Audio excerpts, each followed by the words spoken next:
Udah siap?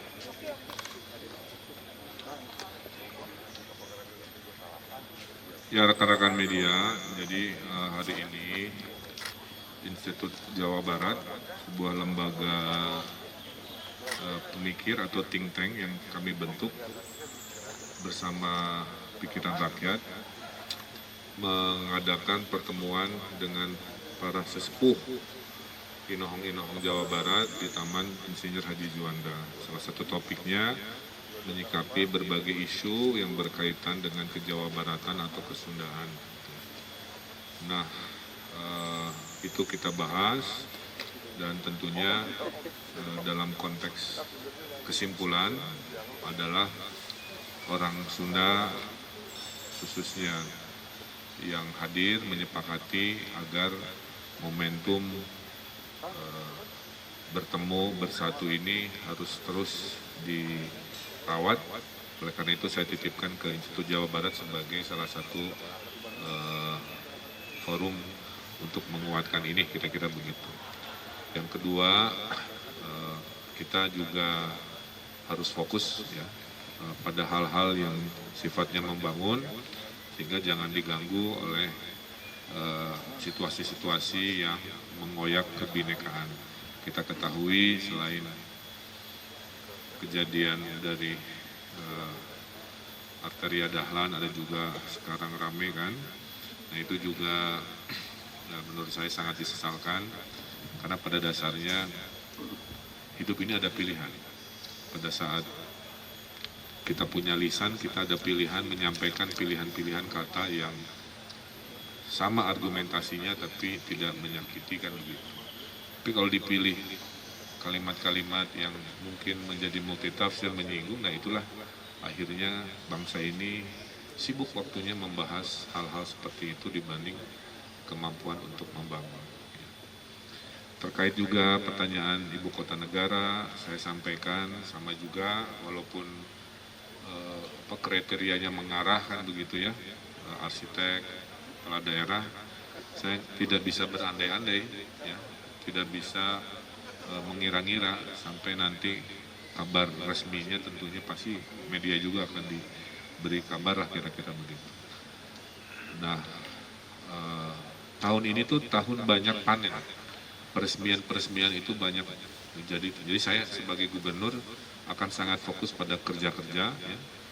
Walaupun pertanyaan 2024 tidak bisa dihindari, selalu ada setiap saat dimanapun saya berada. Tapi jawabannya sama, yang pasti di depan mata, Cisumdawu sudah dibuka kan, kemudian bulan Juni nanti insya Allah resmi Masjid Agung Jawa Barat atau Al-Jabar juga akan beres tahun ini.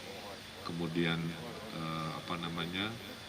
ada 30-an program-program alun-alun Jawa, Garut, minggu depan alun-alun di mana, di Kuningan dan lain sebagainya. Nah, mudah-mudahan kita fokus pada kerja 2022, fokus pada hal-hal yang positif, kita kurangi hal-hal negatif, kita lawan narasi-narasi yang memecah belah Bhinneka Tunggal Ika. Mudah-mudahan dengan begitu kebangkitan Jawa Barat, Indonesia bisa jauh lebih cepat. Ditambah Omikron ini sedang merangkak naik, ya, walaupun masih relatif terprediksi, tapi tren di kami BOR juga sudah mulai naik, yang tadinya 2% sekarang sudah hampir 8%, ya. Jadi mengindikasikan kita sedang lampu kuning di Jawa Barat, maka persiapan seperti Delta dulu sedang kita hidupkan lagi. Saya kira secara umum itu, silakan ada spesifik pertanyaan. Aku mau nanya, kan setelah Arteria Dahlan masalah kebinekaan itu terjadi gitu Pak dengan Pak Edi Mulyadi. Nah, Bapak sebagai seorang pemimpin, fenomena ini tuh kenapa gitu Pak bisa terulang kemudian? Mungkin ada tanggapan untuk pemilu yang sudah ditetapkan 14 Februari 2024 Pak.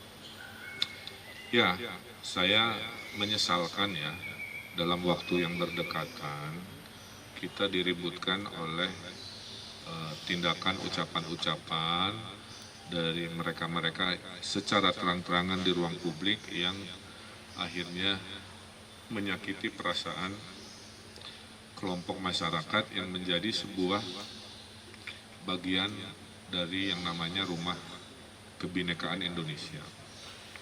Maka pesan saya satu, harus minta maaf secara tulus, kan begitu ya.